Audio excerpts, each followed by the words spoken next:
Digər bir izləyicimiz yazıb ki, türklərə niyə nifrət edirsiniz? Nə vaxt baxıram türklərdən və türkçülükdən danışırsınız və nifrət aşılayırsınız.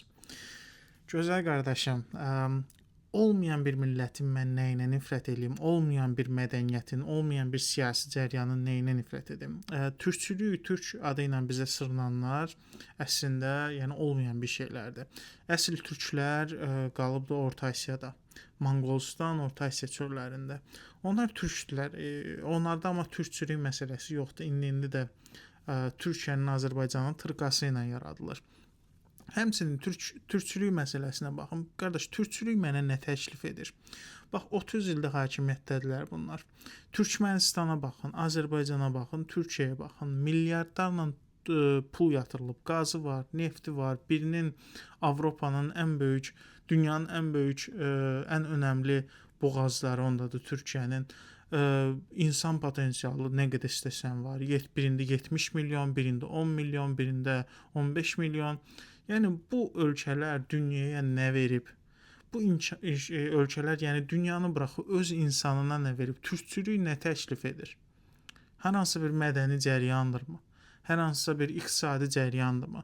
Hər hansısa bir milli prosesdirmi?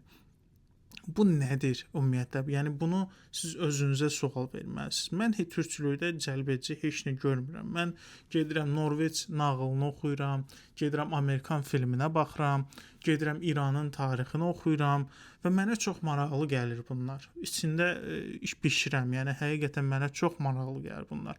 Amma türkçülüyün mənə təklif etdiyi nədir? İrandan bir şey oğurlayaq, nə bilim deyə bir gün ki, İran mədəniyyəti bizə aiddir, Füzuli nizamı bizə aiddir. Gedək Talışlardan bir şey oğurlayaq, Ləzgilərdən bir şey oğurlayaq. Hətta dünən gördüm ki, Santa Claus deyirlər ki, türkdür. Bu türk olubdur. Yəni bu cür təfəkkürdə insanlarla biz nə etməliyik? Təbii ki, biz bunları öz aramızdan uzaqlaşdırmalıyıq və biz ciddi siyasi, milli proseslərdən danışmalıyıq. Hansı ki, İrançılıq, Talışçılıq ciddi bir siyasi prosesdir və özünün həm iqtisadi, həm də siyasi təklifləri var. İnsanları inkişaf elətdirəcək təklifləri var.